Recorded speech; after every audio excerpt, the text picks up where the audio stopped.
Madrasa group D recruitment 2024 main exam 1 September के सामने रेखे আমরা एग्जाम प्रिपारेशনের उद्योग নিয়েছি বেশ কয়েকটি এপিসোডের মাধ্যমে। আজকের এপিসোড হলো তার দ্বিতীয় বা সেকেন্ড এপিসোড। এই এপিসোডে আমরা ইংলিশ থেকে ওয়ান ওয়ার্ড সাবস্টিটিউশন, যেটাকে বাংলায় বলা হয় যে এক কথায় প্রকাশ, এটা নিয়ে আমরা কিছু সেলফ স্টাডি ভিত্তিক আলোচনা করব, কেননা হাতে পাঁজি মঙ্গলবার আমাদের এসে গেছে। আগামী 1 সেপ্টেম্বর এক্সাম, আর আজকের তারিখ হয়ে গেছে 25 আগস্ট, অর্থাৎ 5 থেকে 6 দিন মাত্র আমাদের হাতে আর টাইম রয়েছে। তাই আমরা কোনো রকম আর কিছু লক্ষ্য না করে সরাসরি কোয়েশ্চেন অ্যান্সার এবং এক কথায় প্রকাশ, যেভাবে সেলফ স্টাডি ভিত্তিক একটু প্রিপারেশান নিলে, একটু রিডিং দিয়ে গেলেই কিন্তু আপনারা ভালোভাবে পরীক্ষায় অ্যান্সার দিয়ে আসতে পারবেন। এবং আমাদের বিশ্বাস, এখানে আমরা 60 থেকে 70টা এক কথায় প্রকাশ সেলফ স্টাডি ভিত্তিক একটা পেজের মধ্যে নিয়ে এসেছি, যদিও পার্টিকুলার একটা পেজ নয়, একটা পিডিএফের মধ্যে নিয়ে এসেছি। এগুলো যদি আপনারা কম করে 2 থেকে 3 বার, বেশি হলে 4 থেকে 5 বার যদি আপনারা কমপক্ষে রিডিং দিয়ে যেতে পারেন, আমাদের বিশ্বাস এবং এটা হবেই, আপনি কিন্তু সেখানে এর মধ্যে পেয়ে যাবেন যদি ওয়ান ওয়ার্ড সাবস্টিটিউশন মধ্য থেকে প্রশ্ন আসে। সরাসরি চলে যাব আলোচনায়। প্রথমে 1 নম্বরে রয়েছে one who no many language. একজন ব্যক্তি যে অনেকগুলো ল্যাঙ্গুয়েজ বা ভাষা জানেন তাকে কি বলা হয়? লিঙ্গুইস্টিক, ভাষাবিদ বা ভাষাতত্ত্ববিদ। One who is unable to pay his ডিবেট, insolvent. Having an evil reputation, notorious. One who leaves his country to settle elsewhere. অর্থাৎ একজন ব্যক্তি যিনি তার কান্ট্রি অর্থাৎ দেশ থেকে অন্য দেশে স্থানান্তরিত হয়ে সেটেল হয়ে গেছেন তাকে কি বলা হচ্ছে? ইমিগ্র্যান্ট। নেক্সট 5 নম্বরে এ পারসন বা থিংস, যেটাই বলা হোক না কেন, existing at the same time as another, contemporary. A person who can neither read নর রাইট। এটা আসার সম্ভাবনা খুব বেশি রয়েছে। একদম এই 6টা দেখবেন আপনারা পেয়ে যাবেন, এই 1টা দেখবেন অবশ্যই পাবেন। এইভাবে এইগুলোর মধ্যে থেকেই আসে। এই মানে 4 নম্বরটা অবশ্যই গুরুত্বপূর্ণ, একটু দেখে রাখবেন। পারসন একজন ব্যক্তি হু ক্যান নাইদার রিড নর রাইট, অর্থাৎ পড়তেও পারে না লিখতেও পারে না, তাকে কি বলা হয়? এক কথায় ইললিটারেট, অশিক্ষিত। A person who spend his money রিস্কলি। একজন ব্যক্তি যিনি তার টাকাটি ইনভেস্ট করেছেন খুবই ঝুঁকির সঙ্গে, তাকে কি বলা হচ্ছে? Spendthrift. A person who lives by himself, কী হবে? রিকুলাস। এ ওম্যান একজন মহিলা হুজ হাজব্যান্ড ইজ ডেড, যার হাজব্যান্ড মারা গেছেন, অর্থাৎ তাকে কি বলা হয় বাংলায়? বিধবা, বিধবা নারী, সেটাকে ইংলিশে বলা হচ্ছে উইডো। ঠিক একইভাবে a man whose wife is dead, তাকে কি বলা হবে? উইডোয়ার। এক্ষেত্রে বাংলায় কি বলা হয় সেটা আমরা জানি না, আপনারা যদি জেনে থাকেন সেটা কিন্তু জানাবেন। যার পত্নী মারা গেছে তাকে কি বলা হবে? A child whose parent are dead, orphan. অর্থাৎ পিতামাতা নেই এমন এক শিশু যার পিতামাতা মারা গিয়েছেন, তাকে কি বলা হয় বাংলায়? অনাথ। ইংলিশে তাকে বলা হচ্ছে অরফেন। এই যে 11, 12, 9, 9, 10, 11 এইগুলো একটু ভালোভাবে দেখে যাবেন, এর মধ্যে একটু এসে যাওয়ার সম্ভাবনা হয়েছে। A man whose husband is dead, a man whose wife is dead, a child whose parent are dead, এগুলোর মধ্যে এসে যাওয়ার সম্ভাবনা বেশি থাকে। আর এখানে যেহেতু 8 লেভেলের, অবশ্যই কিন্তু মাধ্যমিক লেভেল পর্যন্ত আপনাদেরকে দেখে যেতে হবে। The highest ranking official representing a sovereign or state in a foreign country, কী হবে? অ্যাম্বাসেডর।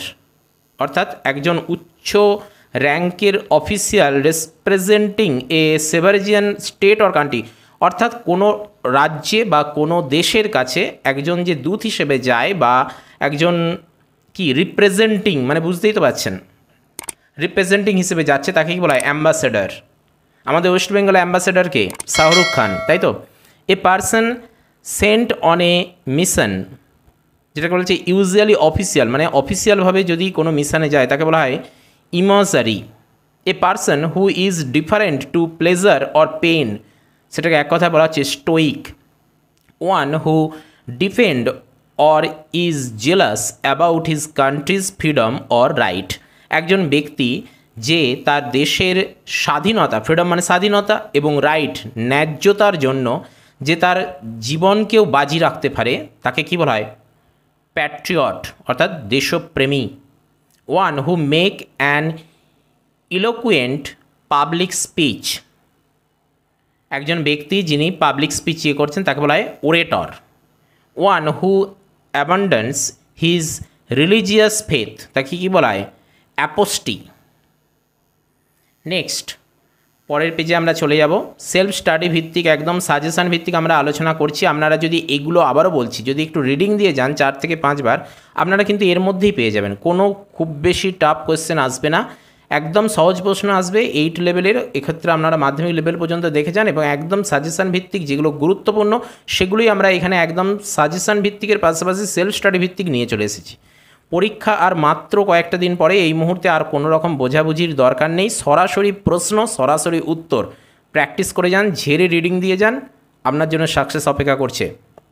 বিলঙ্গিং মানে অবস্থান করা বা সেখানে কন্টিনিউ থাকা। To all parts of the world, a person familiar with many different countries, একজন ব্যক্তি যিনি বিভিন্ন দেশে বিচরণ করেছেন তাকে কি বলা হয়? কসমোপলিটন। কসমোপলিটন এই শব্দটার সঙ্গে কিন্তু আমরা অনেক পরিচিত, বিভিন্ন টেক্সচুয়াল ক্ষেত্রে আমরা দেখে থাকি। One who reside in a country of which he is not a citizen, অর্থাৎ একজন ব্যক্তি যিনি ওই দেশের বাসিন্দা নন কিন্তু সেখানে তিনি অবস্থান করছেন তাকে কী বলা হয়? অ্যালিন, পরদেশি যাকে বলা হয়। One who কেমস as a shelter into a foreign country, একজন ব্যক্তি যিনি ফরেন কান্ট্রি থেকে, অন্য দেশ থেকে এসে অবস্থান করছেন তাকে বলা হচ্ছে কি? Immigrant. One who is present everywhere, একজন ব্যক্তি যিনি প্রেজেন্ট বর্তমান থাকেন বিভিন্ন জায়গায়, মানে সর্বত্র বিরাজতে, তাকে কি বলা হয়? অমনি প্রেজেন্ট। এই যে প্রেজেন্ট মানে বর্তমান থাকছেন, অমনি প্রেজেন্ট। দেখুন এখানে পরপর কতগুলো গুরুত্বপূর্ণ রয়েছে, 21, 22, 23, এইগুলো খুব গুরুত্বপূর্ণ। One who is all powerful, যিনি সর্বশক্তিমান, তাকে কি বলা হয়? Omnipotent. One who knows everything, যিনি সর্বজ্ঞানী, তাকে কি বলা হয়? ওমনিসিয়েন্ট। এগুলো খুব গুরুত্বপূর্ণ। যার পত্নী মারা গেছে, যার স্বামী মারা গেছে, যার পিতামাতা মারা গেছে, একইভাবে সর্বশক্তিমান, সর্বজ্ঞানী, সর্বত্র বিরাজতে, এই ব্যাপারগুলো নিয়েই কিন্তু বেশিরভাগ প্রশ্ন আসে। 24 নম্বর রয়েছে বিয়ন্ড মেকিং এ মিস্টেক, কী বলা হবে? এক কথায় ইনফিবিল। খুব গুরুত্বপূর্ণ কিন্তু এগুলি, আবারও বলছি, আপনারা ভালোভাবে এগুলো পারলে খাতায় নোট ডাউন করে রাখুন, কিংবা টেলিগ্রাম গ্রুপে জয়েন হয়ে যান, সেখান থেকেও কিন্তু নির্দিষ্ট টাইমের মধ্যে আপনারা সেগুলো ডাউনলোড করে নিতে পারবেন। One who eats human flesh, অর্থাৎ মানুষের মাংস খায় এমন একজন ব্যক্তি, cannibal. One who looks at the dark side of things, একজন ব্যক্তি যে কোনো জিনিসেরই নিন্দা করেন, এক কথায় বলা চলে খারাপ দিকটাই বেশি লক্ষ্য করেন। পেসিমিস্ট, ঠিক একইভাবে তার ঠিক বিপরীত। এই দুটো অবশ্যই আপনারা মনে রাখবেন। One who looks at the bright side of things, যে সমস্ত জিনিসেরই কী হয়? প্রশংসা করে, ভালো দিকটা দেখে। অপথিমিস্ট, এই যে পেসিমিস্ট, অপথিমিস্ট, এগুলো অবশ্যই গুরুত্বপূর্ণ। Not suitable to be elected or selected as per certain rules, কী হবে? ইনএলিজিবল, অর্থাৎ এখানে বলেছে ইলেক্টেডও নয়, সিলেক্টেডও নয়, তাহলে কী হবে? ইনএলিজিবল। আমরা পরীক্ষার ক্ষেত্রে বারবার দেখেছি এলিজিবল, মানে আমরা এলিজিবিলিটি এই শব্দটার সঙ্গে খুব পরিচিত, এলিজিবল ক্রাইটেরিয়া এই শব্দের সঙ্গে আমরা পরিচিত। One who loves and works for his fellow men, কী হবে? ফিলান্থোপিস্ট। খুব গুরুত্বপূর্ণ, এটা খুব গুরুত্বপূর্ণ, এটা অবশ্যই আপনারা কিন্তু মনে রাখবেন। ওয়ান হু হেটস ম্যানকাইন্ড, যে মানুষকে ঘৃণা করে তাকে কী বলা হয়? মিসান্থোপিস্ট। এই দুটো খুবই গুরুত্বপূর্ণ, 29, 30। আবার একইভাবে 26, 27 খুব গুরুত্বপূর্ণ। One who loves on vegetable, যে মানে এক কথায় শাকাহারী, পরিষ্কার ভেজিটেরিয়ান, খুব গুরুত্বপূর্ণ, এটাও মনে রাখবেন। ওয়ান হু হ্যাজ বিলিভ, বিশ্বাস করে, in the existence of god, খুব গুরুত্বপূর্ণ। অ্যাথিস্ট, যে ঈশ্বরে বিশ্বাসী, তাকে কি বলা হবে? এক কথায় অ্যাথিস্ট, খুব গুরুত্বপূর্ণ। One who believes in fatalist, খুব গুরুত্বপূর্ণ এটা। One who plays a game for pleasure and not as a professional, দেখুন এটাও গুরুত্বপূর্ণ, মানে প্রত্যেকটাই গুরুত্বপূর্ণ, একদম বললাম না সাজেশন ভিত্তিক আমরা নিয়ে এসেছি। অর্থাৎ ওয়ান হু প্লেজ, একজন ব্যক্তি খেলেন, এ গেম, যে কোনো খেলা, ফর প্লেজার, অর্থাৎ তার ভালোবাসার জন্য খেলেন, বাস এটা তার একটা ন্যাক বলা চলে, এটা তার একটা নেশা বলা চলে এক কথায়। And not as a professional, সে ইনকামের জন্য খেলেন না, এটা তার একটা নেশা বলা চলে, সেই জন্য তিনি খেলেন, তাকে কি বলা হচ্ছে? এক কথায় amateur. One who lends money at exorbitant rates of interest, একজন ব্যক্তি যিনি সুদের পরিবর্তে টাকা ধার দেন, তাকে কি বলা হবে? ইউজার, অর্থাৎ সুদখোর যেটাকে বলা হয়, বন্ধকের ব্যবসা যাকে বলে। এ মেম্বার অফ কাউন্সিল, মানে কাউন্সিলের মেম্বার, তাকে কি বলা হচ্ছে? কাউন্সিলর। প্রশ্ন আসার সম্ভাবনা খুব বেশি, আর প্রত্যেকটাই গুরুত্বপূর্ণ, আপনারা এগুলো রিডিং দিয়ে যান, আমার বিশ্বাস এর মধ্যেই কিন্তু আপনারা পেয়ে যাবেন। The practice of having two or more spouses, কী হবে? পলিগ্যামি। নেক্সট 38 নম্বরে, one who is generally senior and has long experience, একজন ব্যক্তি যিনি নর্মালি একজন সিনিয়র, বয়স্ক এবং লং এক্সপিরিয়েন্স, দীর্ঘ অভিজ্ঞতার অধিকারী, স্পেশালি মিলিটারি, অর্থাৎ মিলিটারির ক্ষেত্রে সার্ভিস, অর্থাৎ মিলিটারি সার্ভিসে একজন বয়স্ক এবং দীর্ঘ অভিজ্ঞতার অধিকারী অর অকুপেশন, তার কাজের ক্ষেত্রে, তাকে কি বলা হচ্ছে? এক কথায় veteran. A general pardon of political offenders, amnesty, fond of entertaining guests, hospitable. One who totally abstain from alcohol drinks, অর্থাৎ একজন ব্যক্তি যিনি মদে আসক্ত বা মদ খেয়ে একদম ফ্ল্যাট হয়ে গেছে, সেরকম ব্যক্তি, তাকে কি বলা হয়? Teetotaller. A person walking and not using a vehicle, একজন ব্যক্তি যিনি হাঁটছেন কিন্তু নট ইউজিং, ব্যবহার করছেন না কোনো ভেহিকেল, অর্থাৎ যানবাহন, অর্থাৎ তাকে কি বলা হবে বাংলায়? পথচারী, পথিক, সেটাই তো, তাকে ইংলিশে বলা হচ্ছে পেডেস্ট্রিয়ান, খুব গুরুত্বপূর্ণ। Taking of one's own life, একজন ব্যক্তি নিজের জীবনকে শেষ করছেন, নিজের জীবন নিজেই নিয়ে নিচ্ছেন, অর্থাৎ আমরা তাকে কি বলি? আত্মহত্যা বলি, ইংলিশে তাকে কি বলা হয়? Suicide. Murder of a king, মানে রাজহত্যা যাকে বলা হয়, রাজাকে মারা, তাকে কি বলা হয়? রাজহত্যা, ইংলিশে বলা হচ্ছে রিজিসাইড, এটা খুব গুরুত্বপূর্ণ, রাজহত্যা। একইভাবে murder of a new born infant, অর্থাৎ সদ্যজাত শিশু, নিউ ব্রন মানে কি? এই সবে জন্মেছে, নতুন জন্মেছে, নবজাতক, সদ্যজাত শিশুকে হত্যা, তাকে এক কথায় ইংলিশে বলা হচ্ছে ইনফ্যান্টিসাইড, খুব গুরুত্বপূর্ণ, খুব গুরুত্বপূর্ণ এগুলো। Murder of A ওনস father, mother, brother, পিতাকে হত্যা, মাতাকে হত্যা, ভাইকে হত্যা, যেটাকে বলা হয় আমরা ইংলিশে বলি পিতৃহত্যা, মাতৃহত্যা এবং ভাতৃহত্যা, তাই তো? সেটাকে ইংলিশে বলা হচ্ছে প্যাট্রিসাইড, ম্যাট্রিসাইড, ফ্যাট্রিসাইড।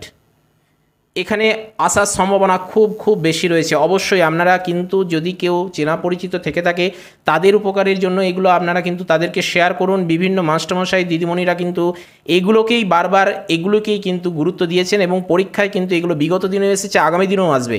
এই প্যাট্রিসাইড, ম্যাট্রিসাইড, ফ্যাট্রিসাইড, ইনফ্যান্টিসাইড, রেজিসাইড, সুইসাইড, এই যে এগুলো থেকে একটা আসার সম্ভাবনা বেশি রয়েছে। দেখুন, সেলফ স্টাডির জিনিসটাই এই রকম যে যখন একটা জিনিস জানবেন তার ঠিক আনুষঙ্গিক যেগুলো হয়, শুধু ভাতৃহত্যা জানলে হবে না, পিতৃহত্যা জানতে হবে, মাতৃহত্যা জানতে হবে, রাজাকে হত্যা জানতে হবে, সদ্যজাত শিশুকে হত্যা জানতে হবে।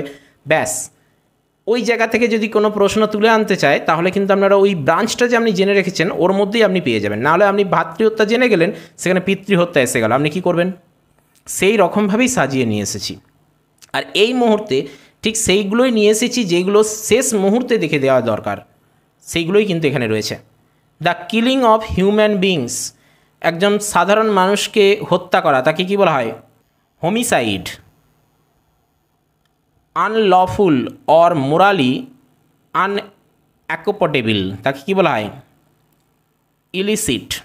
এ man whose mannerism and more like those of a woman, অর্থাৎ একজন ব্যক্তি যার আচার আচরণ, এই যে বলছে ম্যানারিজম, আচার আচরণটা খানিকটা ওম্যানের মতো, মেয়েদের মতো, তাকে আমরা বাংলায় কি বলি? মেয়েলি।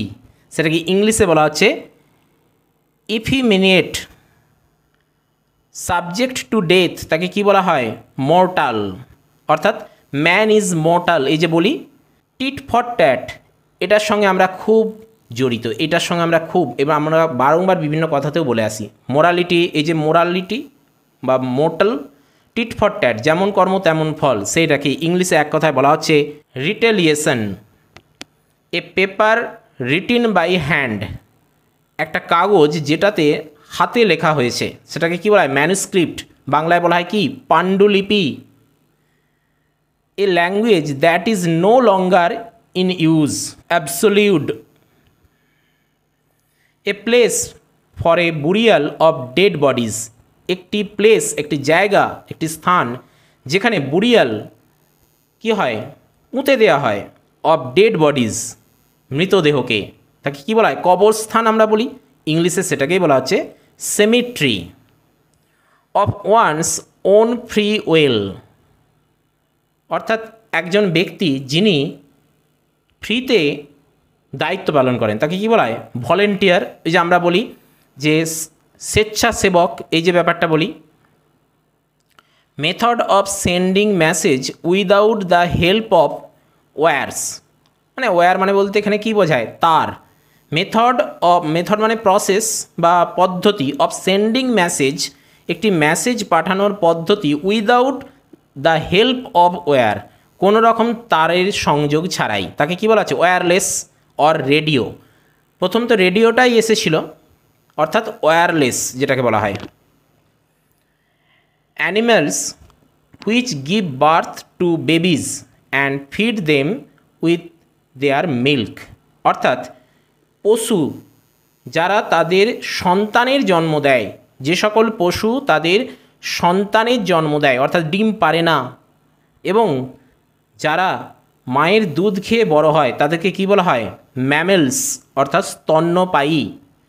দ্য সায়েন্স অফ রিজনিং, যাকে এক কথায় বলা হচ্ছে লজিক, মানে বৈজ্ঞানিক পদ্ধতি যেটাকে বলা হচ্ছে সেটাকে কি বলা হচ্ছে? লজিক, যুক্তিসম্মত। Applicable to the entire world, universal. A finger with many angles or side, সেটাকে বলা হচ্ছে এক কথায় polygon. A state in which, এটা খুব গুরুত্বপূর্ণ, a state in which the government is run normally by the people, একটা রাজ্য, হুইচ যেখানে দ্য গভর্নমেন্ট সরকার, রান চলছে, নর্মালি সাধারণত, বাই দ্য পিপল সাধারণ মানুষের দ্বারা, থ্রু দেয়ার ইলেক্টেড রিপ্রেজেন্টেটিভ, অর্থাৎ একটা রাজ্যের বা কোনো রাজ্যের সরকার যদি সেই রাজ্যের সাধারণ মানুষের দেওয়া ভোটের দ্বারা নির্বাচিত হয়, অর্থাৎ এই যে বলা আছে ইলেক্টেড, নির্বাচিত হয় এবং তার দ্বারা পরিচালিত হয়, উইদাউট এ মোনার্চ, কোনো রকম মোনার্চ ছাড়াই, তাহলে তাকে কি বলা হচ্ছে? রিপাবলিক। আমাদের রিপাবলিক চ্যানেল আমরা টিভিতে দেখতে পাই, আর বিশেষ কিছু বলার নেই, খুব গুরুত্বপূর্ণ। সেই সঙ্গে এটাও গুরুত্বপূর্ণ ৬২তে যেটা রয়েছে, government by an absolute and ruthless authority, তাকে কী বলা আছে? ডিকটেটরশিপ। ৬৩টাও গুরুত্বপূর্ণ, government by the representatives of the people, কী বলা হয়? Democracy. Government by the person or group with absolute power, autocracy. এই অটোক্রেসি, ডেমোক্রেসি, ডিকটেটরশিপ, এগুলো খুব গুরুত্বপূর্ণ। আবার ঠিক একইভাবে দেখুন, এটাও গুরুত্বপূর্ণ, ৬৫তে রয়েছে, the life history of a person written by someone else, জীবন কাহিনী লেখা হলো যে কোনো ব্যক্তির নামে, সেটাকে কি বলা হচ্ছে? বায়োগ্রাফি, জীবন কাহিনী বা জীবনী। এটা আরও গুরুত্বপূর্ণ।